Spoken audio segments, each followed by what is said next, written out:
Hello everyone, नमस्ते जी। कैसे हो आप लोग? आई होप अच्छे होगे, बढ़िया होगे।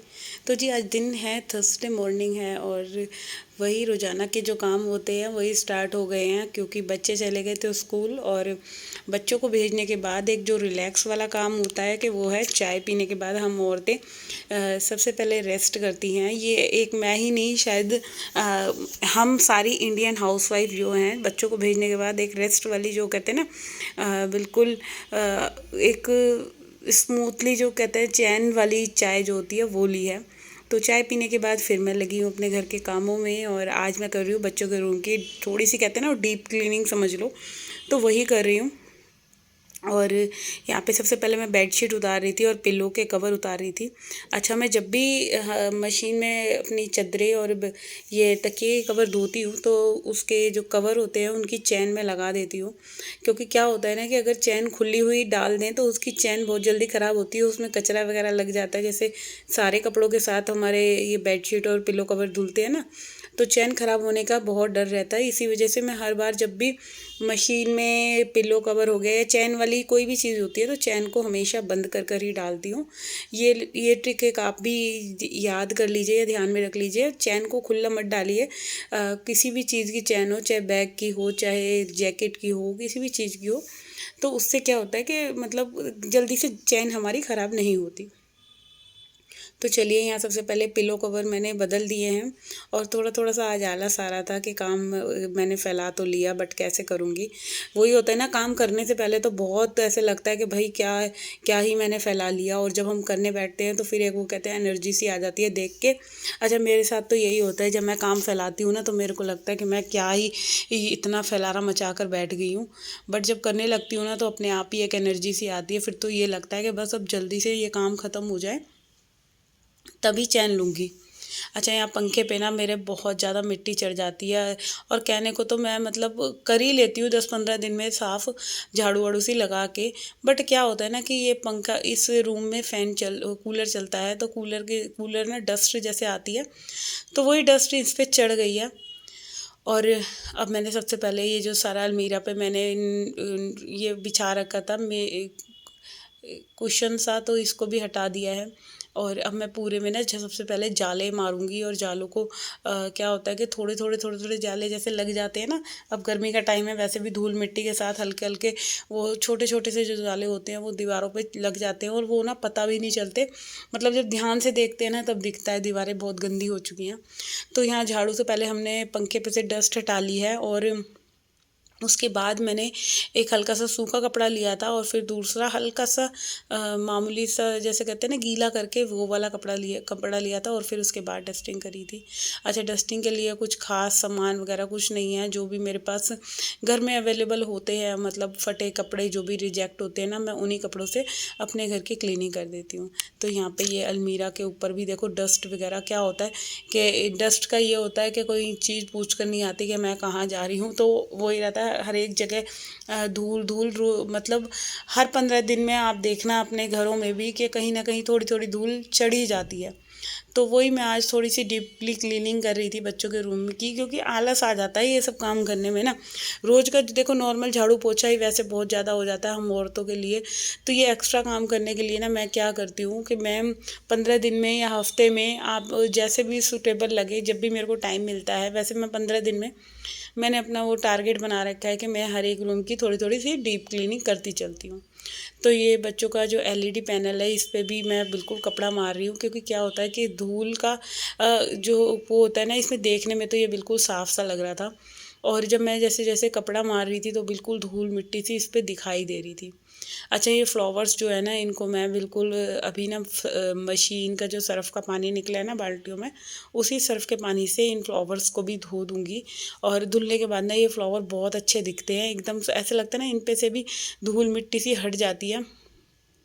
तो यही होता है कि धूल मिट्टी चढ़ते ही ना सारी चीज़ों की जो लुक होती है वो बिल्कुल ख़त्म हो जाती है। तो मेरे को बहुत ज़्यादा गंदे लग रहे थे, तो मैंने सोचा आज मैं सबसे पहले टाइम निकाल के इनको ही क्लीन करूँगी, क्योंकि मेरे को नहीं पसंद कि कोई भी चीज़ जब मैं क्लीनिंग कर रही हूँ तो थोड़ी बहुत भी इस पे धूल मिट्टी कुछ जमी रहे। तो यहाँ पे जब तक मैं ना फ्लावर धोने चली गई थी। अच्छा, अभी ना सुबह जब मैंने बच्चों को स्कूल भेजा था तो अभी उनके लिए मैंने प्याज के पराठे बनाए थे। तो अभी खाने वगैरह का ना मैंने अभी कुछ डिसाइड नहीं करा है कि मैं क्या बनाऊँ क्या नहीं बनाऊँ। तो पहले मैं इस रूम की क्लीनिंग करूँगी, फिर इसके बाद खाने का भी देखना है, क्योंकि खाने में अभी कुछ समझ नहीं आ रहा था। मैं सोच रही थी बैंगन आलू बना लेती हूँ, क्योंकि प्याज के पराठे मॉर्निंग में बन गए हैं, तो अब तो सब सिंपल सब्जी रोटी ही खाएंगे हम लोग। तो जी यही रहता है कि हम औरतों के लिए कि काम की कोई कमी नहीं है। आप जहाँ नज़र उठाकर देखोगे ना, वहीं काम दिख जाएगा, क्योंकि इतने सारे काम हैं कि रोज़ाना भी एक एक दिन करके एक एक चीज़ को निपटाएंगे ना, तब भी वो सारी चीज़ें ख़त्म नहीं हो सकती हमारे घर की क्लीनिंग की। तो यहाँ पे नहीं, मैंने थोड़ी सी ये रेक्सिन से बिछा रखी है। अच्छा, इसको बिछाने से ना एक फ़ायदा रहता है, थोड़ी बहुत भी इस पर धूल नहीं चढ़ती। तो ये मेरा जो स्टूल है ना, बहुत हेल्पफुल है मेरे लिए क्लीनिंग करने के लिए। अच्छा, इधर ना मैंने पर्दे भी उतार ही लिए थे, क्योंकि इस पे भी धूल बहुत ज़्यादा चढ़ गई थी। तो आज मैं सोच रही थी कि मतलब रूम की ना अच्छे से क्लीनिंग कर दूँगी, और ये बच्चों के रूम का जो बाथरूम है उसको भी मैं ढंग से ही क्लीन करूँगी। क्योंकि होता है ना कि अच्छे से जो काम निपट जाए ना, वो बहुत ही अच्छा रहेगा, क्योंकि धूल वगैरह की ये जो जितना भी डस्ट आ रहा है, इन सबको पोंछने के बाद कमरे की ना लुक ही अलग हो जाएगी।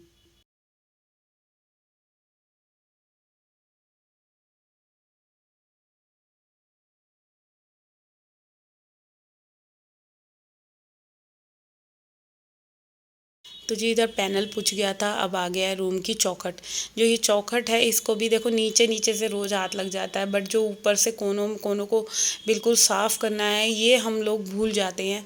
और देखने में लगता है कि हाँ साफ़ है। जब मैंने ये पर्दे हटाए ना और ये खिड़की देखी, भाई इस पे इतनी मिट्टी चढ़ रही थी, तो इसको ही साफ़ करने करने में कम से कम 15 से 20 मिनट मेरे ख़राब हो गए थे।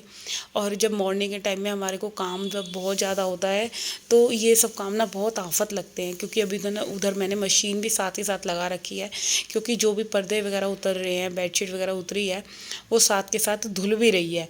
और यही मैं ऐसे ही काम करती हूँ कि यहाँ जब धुलाई वगैरह करती हूँ, तो उधर मशीन में सारी बेडशीट वगैरह घूमती रहती हैं, क्योंकि जब ये कपड़े भी धुल जाएंगे साथ के साथ और रूम की सफाई भी हो जाएगी, तो मेरा ही काम हल्का होगा। और यहाँ बाथरूम का जो ये एग्जॉस्ट है ना, इस पे भी बहुत ज़्यादा मिट्टी चढ़ गई थी, इसको भी मैंने साफ़ कर दिया है। अच्छा, मैं जब करती हूँ ना, तो फिर जब स्टूल पे चढ़ती हूँ, तो फिर मैं ये सोचती हूँ कि चढ़ चढ़ के मेरे को जहाँ जहाँ मिट्टी दिख रही है, मैं वहाँ वहाँ की पूरी ही क्लीनिंग कर लूँ। तो यहाँ पे बाथरूम की जो ट्यूब्स है ना, आप कभी भी नोटिस करना, जब हम ट्यूब लाइट होती है उसको जब जलती है, तो उस पर भी बहुत ज़्यादा ना मिट्टी मिट्टी सी चढ़ जाती है। तो उन सबको भी मैंने पोंछ लिया है, और अभी मैं पहले बेडशीट वगैरह बिछा दूँगी, झाड़ू लगा दूँगी, फिर इसके बाद रूम की भी आज मैं धुलाई सोच रही हूँ कि धुलाई ही कर दूँ।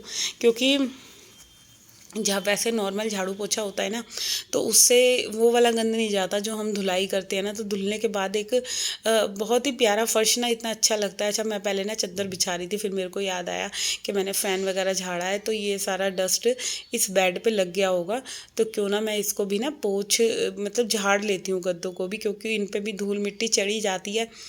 तो यहाँ पे देख सकते हैं आप, मैंने झाड़ने के बाद अब ये बेडशीट बिल्कुल अच्छे से बिछा दूँगी। और अच्छा, क्या होता है इन वाली बेडशीट का, जब मैं ढंग से बिछा देती हूँ ना बिल्कुल, तो पूरा दिन ये बिल्कुल खिसक नहीं सकती, इतने अच्छे तरीके से बिछाती हूँ, क्योंकि गद्दे के नीचे बिल्कुल चादर को हम अच्छे से कर देंगे ना, तो बिल्कुल हमारी बेडशीट ख़राब नहीं होगी। अच्छा, जब बच्चे कूदेंगे तो ही ख़राब होगी, उससे पहले नहीं ख़राब होगी।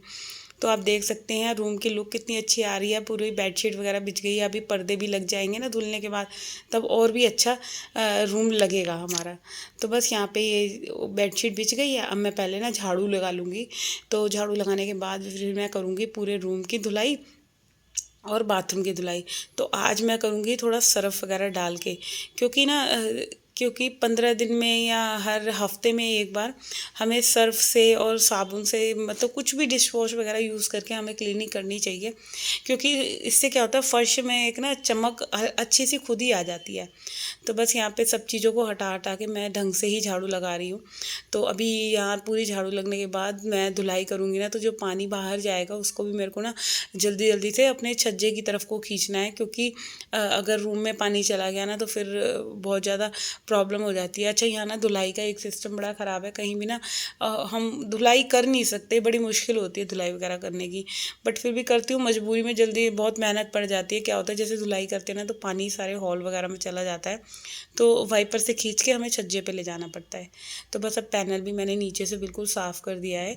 और ये तेल क्रीम की चीज़ें क्या होता है, बच्चे रोज़ाना ही जैसे लगाते हैं ना तेल वगैरह, तो शीशियों को कहीं से जहाँ से उठाते हैं वो वहाँ रखते ही नहीं हैं। ये बच्चों की ना बहुत ही गंदी आदत है। तो इधर कूलर की मैंने खिड़की वगैरह भी बिल्कुल साफ़ कर दी थी। तो सबसे पहले अब मैं आई हूँ बाथरूम में। बाथरूम की क्लीनिंग मेरी क्या है कि मैं एक सर्फ़ का पैकेट बाथरूम में रखती हूँ, तो बस वही सर्फ़ मैंने पूरे बाथरूम में स्प्रेड कर दिया है, फैला दिया है। और पहले ये वॉश बेसिन में क्लीन करूँगी जूने से अच्छी तरीके से। और बिल्कुल वॉश बेसिन हो गया, जहाँ हम ये साबुनदानी वगैरह होती है, इन पे भी देखो रोज़ाना जैसे ये चीज़ें यूज़ होती हैं तो बहुत ही ज़्यादा इन पे दाग धब्बे वगैरह ये सब चीज़ें पड़ जाती हैं।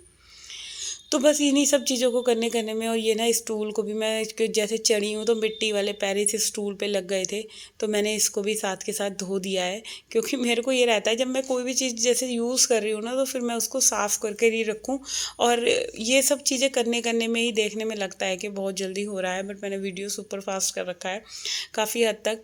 और अब यहाँ बाथरूम की टाइल्स वगैरह, ये जो जितनी भी टैप हैं और पूरी जो दीवारें हैं, ये टाइल्स हैं, इनको भी मैंने बिल्कुल अच्छे से धो दिया है। और जब मैं काम करने पे आती हूँ ना फिर मैं अपना सारा आलस भूल जाती हूँ, क्योंकि आलस अगर मैं थोड़ा बहुत भी आलस दिखा देती ना तो फिर ये मैं आज रूम की ना डीप क्लीनिंग बिल्कुल भी नहीं कर पाती।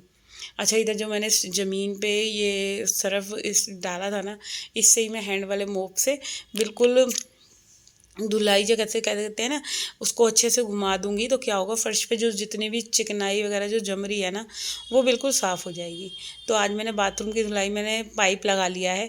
और देखिए ये हैंड वाले मोप से जो मैंने सर्फ लगाया था ना, इससे ये फ़ायदा होता है, ऊपर तक टाइल्स हो रही है ना तो ऊपर तक इसी को ही मैं कर दूँगी और फिर अब पाइप से ही ना मैं धुलाई कर दूँगी।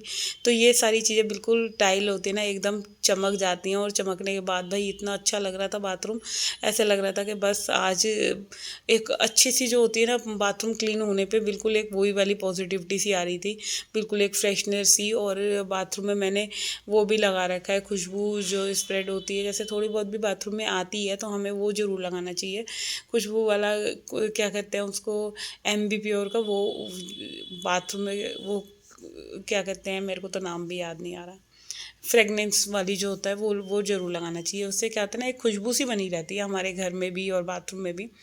तो यहाँ आप देख सकते हैं बाथरूम बड़ा है, बहुत टाइम लग गया था, 1 से 1.5 घंटा मुझे बाथरूम और रूम करने में लग गया था। बट जब ऐसे हम घर की क्लीनिंग कर देते हैं ना तो भाई कसम से इतना अच्छा लगता है ना कि बस अब कोई इस घर को गंदा ना करे और ऐसे ही ये साफ़ सुथरा हमारा घर रहे। तो मेरी कोशिश यही रहती है, मैं अपने घर को जब भी साफ़ करती हूँ कि भाई अब ये गंदा ना हो, अगर गंदा होएगा ना तो फिर मेरे को उतनी ही मेहनत करनी पड़ेगी जितनी मेहनत से मैंने अभी इतना टाइम लगाया है पूरे बाथरूम को और रूम को क्लीन करने में। तो जी यहाँ पे अभी ये रूम हुआ है और ये किचन हुआ है और अभी मेरा देखिए कपड़े सफाई सब काम रह रहा है, तो अभी उस सब को भी निपटाऊंगी। तो यहाँ पे ये जब एक कोना है ना, इस पे मैं सारा ये एक कैब टोकरी ले रखी है बकेट, उसके अंदर मैं सर्फ़ शैम्पू जो भी चीज़ें हैं ना, जितनी भी सारी बाथरूम की एक्सेसरीज ही हैं उन सबको मैं उसके अंदर रख दूँगी।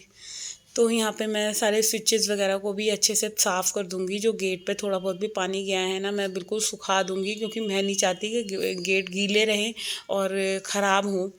तो पूरे बाथरूम को ऐसे धुलाई करने के बाद फिर मैंने एक सूखा कपड़ा ले लिया है और पूरे इस कपड़े से मैं पूरा बाथरूम सुखा दूंगी। अच्छा बाथरूम को कभी गीला नहीं रखना चाहिए, क्या होता है गीले बाथरूम में ना स्मेल और जर्म्स वगैरह हमारे आते हैं। तो मेरी कोशिश यही रहती है मैं बाथरूम को जब भी क्लीन करूँ तो बिल्कुल अच्छे से सुखा दूँ। और इधर मेरा रूम भी पूरा परफेक्टली साफ़ हो गया था, मैंने सर्फ वाला ही पोछा घुमा दिया था उसके अंदर हैंड वाले मोप से और धुलाई कर दी थी। तो जी यहाँ पे करती हूँ मैं इस वीडियो का एंड। आई होप आप लोगों को मेरा वीडियो अच्छा लगे, तो जाते जाते चैनल को सब्सक्राइब कर देना, वीडियो को लाइक कमेंट शेयर करना ना भूलिएगा। और कल फिर मिलेंगे एक और नए वीडियो के साथ, जब तक के लिए टाटा एंड बाय बाय।